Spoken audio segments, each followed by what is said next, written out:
you, bro. So something I struggle with a lot personally is overthinking. I'm a very big overthinker. Yeah.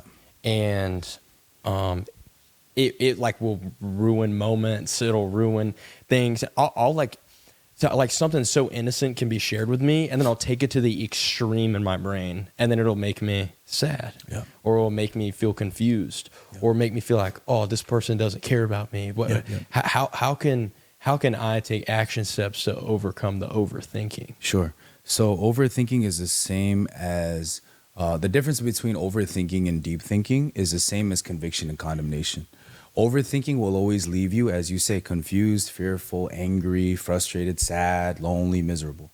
Deep thinking is always empathetic at its core. It's always positive, right? So, for example, one time I was driving, this was prior to me finding God. I had a BMW, and I would always drive without my seatbelt.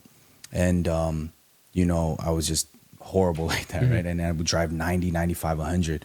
And I looked down at my phone one time. I'm going on the freeway. I'm doing like blazing, 95, almost 100. And I look up, and I guess there was just like that sudden stop of traffic in LA. And I couldn't stop myself in time. But that day, I remember putting on my seatbelt, right? For some reason. It was all God, obviously. But, and I crashed. I totaled the car, but I walked out unscathed, right?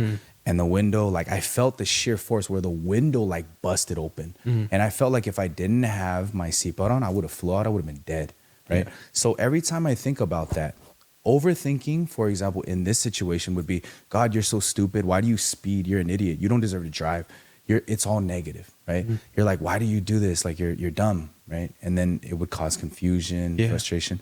But every time I think about that, deep thinking would be, man, God, thank you for allowing me to, although I crashed and I was a knucklehead, you saved my life with the seatbelt. Hope and peace comes out of that. Yeah. So if you want to see the difference between overthinking and deep thinking, most people think they're deep thinkers, but they're actually overthinkers. You gauge it with negativity or positivity, right? It's very simple. It's like actionable steps.